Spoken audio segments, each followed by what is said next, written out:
guddiga nabadgelyada gobolka Sanaag oo maanta kulan ku yeeshay xafiiska Barasaabka ee magaalada Ceerigaabo ayaa go'aan waxay ku gaadheen in gobolka laga saaro nin ajaanib oo lagu magacaabo Artin Stephen oo dhalashaana ka soo jeeda waddanka Ingiriiska kaasi oo sida la sheegay shirkadaha Samgam iyo Ismaaciiliya ka ganacsada xabkaha beeyada ama faleenka ay habeennimadii xalayto keeneen magaalada Ceerigaabo hase yeeshee markii la ogaaday in ninkaasi u socdo arrimaha beeyada ay sababtay in khilaaf ka dhex abuurmo shirkadaha beeyada ka ganacsada ee gobolka qaarkood iyagoo sidoo kalena guddiga nabadgelyada gobolka Sanaag go'aamiyay inaan gabi ahaanba inta ay dhacayso doorashada madaxtinimada Soomaaliland aan gobolka iman karin wax ajaanib oo u socda arrimaha xabkaha beeyada ama faleenka waxaana shirkan guddiga nabadgelyada ee maanta oo saxaafaddu dibad joog ka ahayd go'aamada ka soo baxay saxaafadda u sheegay Barasaabka gobolka Sanaag Axmed Cabdi Falaay iyo maariye ku-xigeenka wakaaladda xabkaha iyo faleenka Soomaaliland Axmed Baradho maanta waxa aanu halka kan go'aan ku gaadhnay kadib markii aan ogaanay shirkadaha beeyada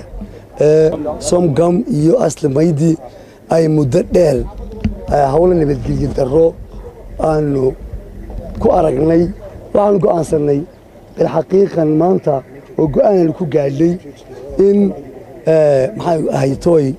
cid ajaanib ah oo ay wadaan shirkadooyinka beeyada gaar ahaan labada shirkadood waxa ajaanib ah oo beeyada ku shaqo leh oo ajaanib ah inaanay keenin haddii ilaahay ka dhigo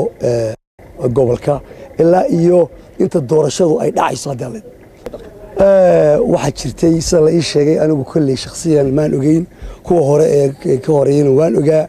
iyo isagase anigu maan ogeyn bilxaqiiqan hase yeeshee waan ogaanay inuu dee jooga uu yimi ama ha la ogaaday ama ha yaa la ogaani waxa weeye go'aanku waxa uu noqday in la joojiyo shirki waana dhammaaday oo ku saabsanaa gaalkii xabkaha iyo faleenka ku socday wakaalad ahaan gobol ahaan nabadgelyo ahaan qaran ahaan waa la joojiyey ilaa doorashadu ay ka dhacayso oo ay la jaan qaadi doonaan hadba madaxweynaha ku guulaysta saddexda madaxweyne gaalku wuxuu socday beeyada ayuu u socday nabadgelyo darro aawadi baa loo joojiyey waxba wax waraaqa la yiraahdo aanu ka haynay annagu gaalka haddaan wakaalad ma hayn ma jirto noomana iman sida la ajligeed nabadgelyada gobolka iyo dalka iyo dadka ayaa loo joojiyey beeyada wakaalad ahaan annaga ka mas'uula ciddii nala soo xidhiidha ama ciddii aanu marti ahaan siino beeyadu annagaa geyn kara annagaa warqad siin kara ay ku tagto